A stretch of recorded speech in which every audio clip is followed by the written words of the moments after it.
আজকের দিনটাও শেষ।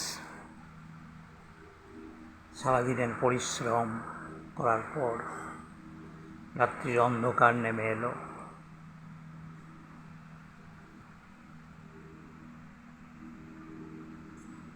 মানুষের খাওয়া দাওয়া হলো, মানুষের প্রতি কর্তব্য, কুকুর বিড়ালের প্রতি কর্তব্য করে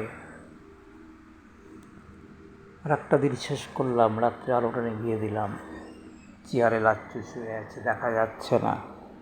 টেবিল ফ্যানটা চলছে, আওয়াজ পাওয়া যাচ্ছে। ভাবি মানুষ কত অসহায় না?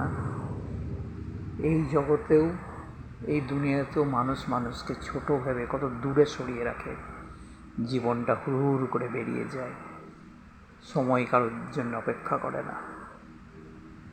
কিন্তু যত ভালোভাবেই চলো, যত তুমি সৎভাবেই চলো, যে তোমাকে শত্রু ভেবে নিয়েছে, সারা জীবন তুমি তার চোখে ঘৃণা, শত্রু হয়ে থাকলে জীবন খুব হুড় করে এগিয়ে যায়।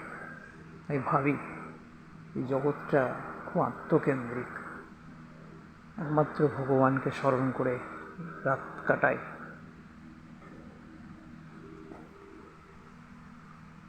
ঘরে আমি একাকী, আর আমার সঙ্গী হয়েছে বাচ্চা কুকুরটা। এখন আর একটা টেবিল ফ্যান আওয়াজ করে চলছে।